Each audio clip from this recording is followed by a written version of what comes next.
السلام علیکم۔ سورة البقرہ آیت نمبر 45 to 48۔ رب اشرح لی صدری ویسر لی امری واحلل عقدۃ من لسانی یفقهوا قولی۔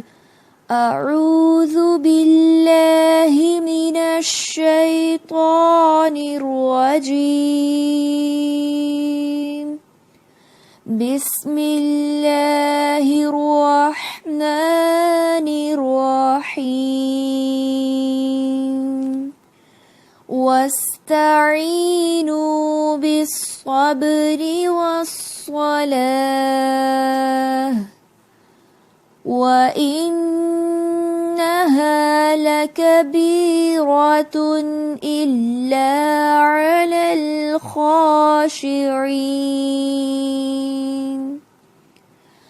الذين يظنون أنهم ملاقو ربهم وأنهم إليه راجعون۔ يا بني إسرائيل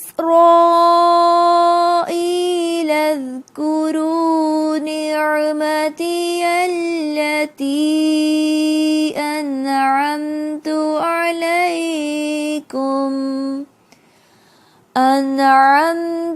عليكم وأني فضلتكم على العالمين۔ واتقوا يوما لا تجزي نفس عن نفس شيئا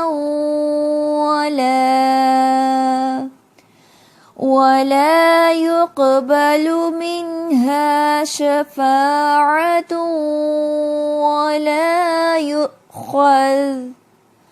ولا يؤخذ منها عدل ولا هم ينصرون۔ اور صبر اور نماز سے مدد حاصل کرو۔ نماز بھاری ضرور معلوم ہوتی ہے مگر ان لوگوں کو نہیں جو خشوع یعنی دھیان اور عاجزی سے پڑھتے ہیں، جو اس بات کا خیال رکھتے ہیں کہ وہ اپنے پروردگار سے ملنے والے ہیں اور ان کو اسی کی طرف لوٹ کر جانا ہے۔ اے بنی اسرائیل، میری وہ نعمت یاد کرو جو میں نے تم کو عطا کی تھی، اور یہ بات یاد کرو کہ میں نے تم کو سارے جہانوں پر فضیلت دی تھی۔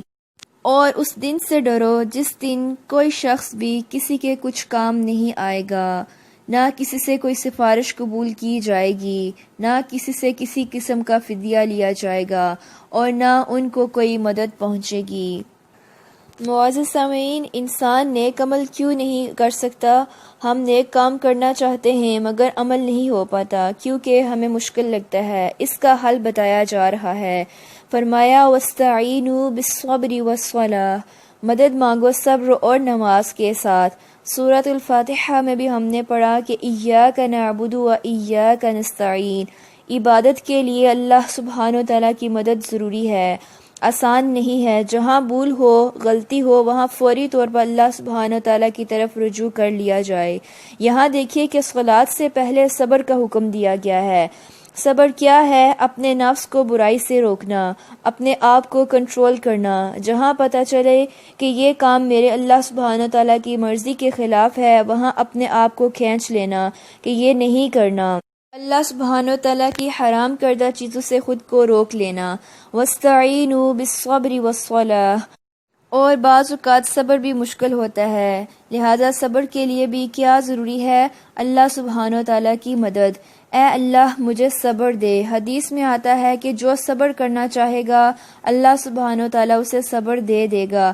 اس کے لیے خصوصی طور پر نماز ادا کرنا۔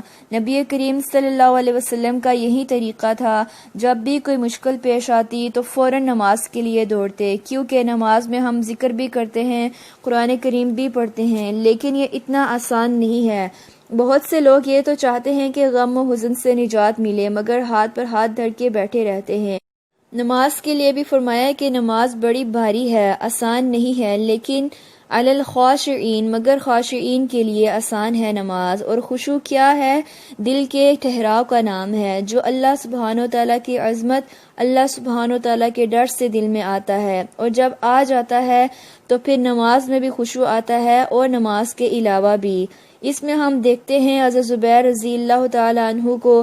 حضرت زبیر رضی اللہ تعالیٰ عنہ مدینہ کے 7 فقہاء میں سے ایک ہیں۔ ان کے پاؤں میں کوئی آبلہ آ پڑا اور طبیبوں نے کہا کہ پاؤں کاٹنا پڑے گا، تو معزز سامعین، حضرت زبیر رضی اللہ تعالیٰ عنہ کہنے لگے کہ ٹھیک ہے، نماز کے وقت آنا، جب میں نماز پڑھنے لگوں تو میرا پاؤں کاٹ لینا، کیونکہ ان کا اللہ سبحانہ و تعالیٰ سے ایسا شدید تعلق تھا کہ جب وہ اللہ سبحانہ و تعالیٰ کے دربار میں حاضر ہوتے ہر دوسری چیز کو بھول جاتے، اتنا انہماک اور اتنی توجہ ہوتی ان کی، اتنا شوق ہوتا۔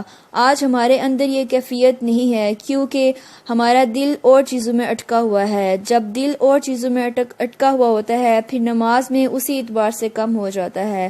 اتنا کچھ بھرا ہوا ہے ہمارے دماغوں میں، مصلی پر کھڑے ہوتے ہیں تو خیالات سے جان نہیں چھٹتی۔ اگر ہم واقعی چاہتے ہیں کہ ہماری نمازوں میں خشوع ہو تو اس کے لیے ضروری ہے کہ ہم پہلے دل کو اللہ سبحانہ و تعالیٰ کی طرف لے جائیں۔ نماز ایک آئینہ ہے، دل میں 5 دفعہ شکل دکھاتی ہے کہ تمہارا اللہ سبحانہ و تعالیٰ سے محبت کا کیا تعلق ہے۔ انسان کی زندگی اللہ سبحانہ و تعالیٰ کی مرضی کے مطابق ہو ہی نہیں سکتی جب تک اس کی نماز درست نہیں ہوتی۔ نماز ایک ٹیسٹ ہے۔ معزز سامعین، نماز ایک پیرامیٹر بھی ہے۔ جیسے آپ اپنا ٹیمپریچر چیک کرنے کے لیے ایک تھرمامیٹر استعمال کرتے ہیں، بالکل ایسے ہی کیسے مسلمان ہیں یہ چیک کرنے کے لیے ہمیں اپنی نماز ٹیسٹ کرنا ہوگی۔ کیا وہ وقت پر ہے؟ کیا وہ خشوع کے ساتھ ادا کی جا رہی ہے؟ کیا وہ سنت رسول صلی اللہ علیہ وسلم کے مطابق ہے؟ کیونکہ ایک خشوع رکھنے والا ہی نماز کا حق ادا کر سکتا ہے۔ کون ہوتا ہے خشوع رکھنے والا؟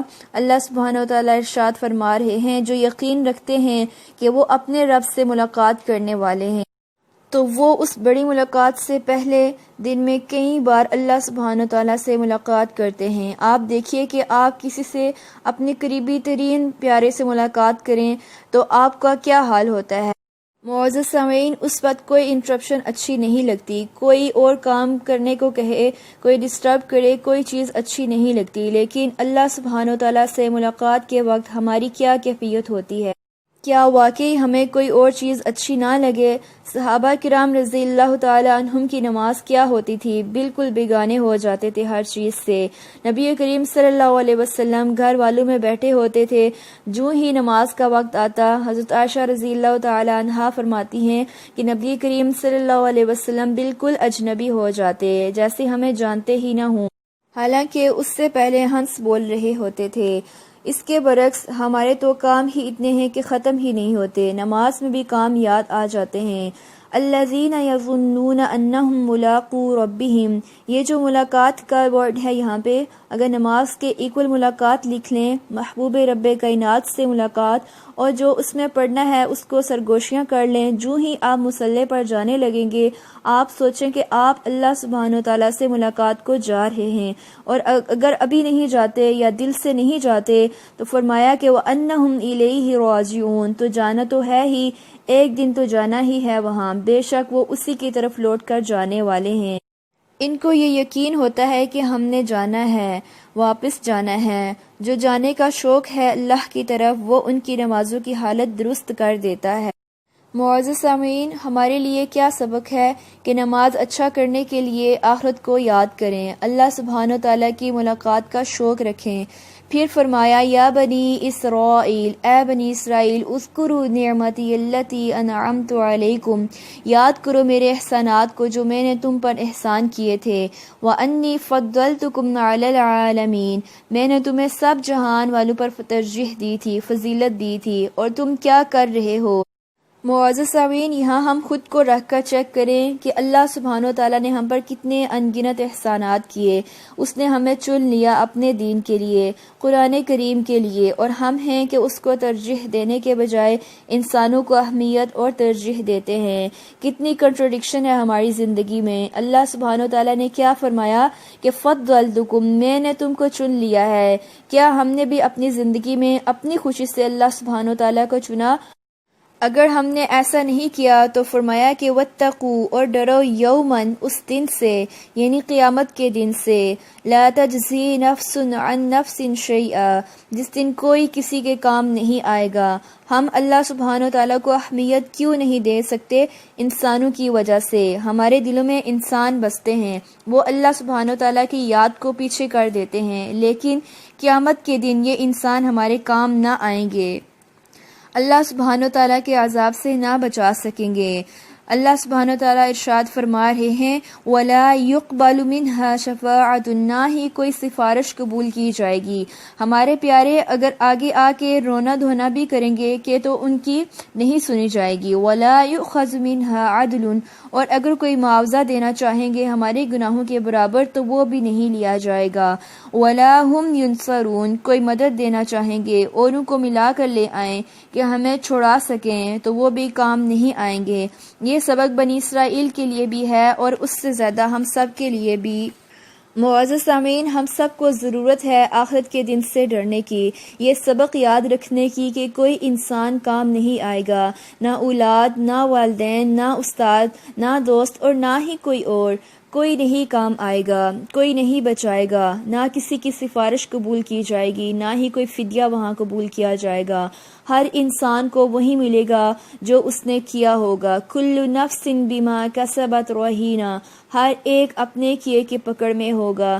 نبی کریم صلی اللہ علیہ وسلم نے اپنی پھپھی سے کہا تھا یا صفیۃ عمۃ رسول اللہ صلی اللہ علیہ وسلم لا اغنی عنک ابن اللہ شیئا، یا فاطمہ بنت رسول اللہ صلی اللہ علیہ وسلم لا اغنی عنک ابن اللہ شیئا، اے صفیہ پھپھی اور اے فاطمہ بیٹی، میں اللہ کے ہاں تمہارے کام نہیں آؤں گا، تمہیں نہیں بچاؤں گا، اپنے لیے خود کچھ کرو، دنیا میں جو مجھ سے مانگتی ہو لے لو، وہاں کام نہیں آؤں گا۔ معزز سامعین، جب ہم سب کا انجام اور واپسی اسی طرف ہے تو پھر ہمیں ہر چیز سے بڑھ کر اس چیز کی فکر کرنے کی ضرورت ہے۔ اللہ سبحانہ و تعالی ہمیں عمل کی توفیق عطا فرمائے۔ سبحانک اللہم و بحمدک، نشہد ان لا الہ الا انت، نستغفرک و نتوب الیک۔ السلام علیکم ورحمۃ اللہ وبرکاتہ۔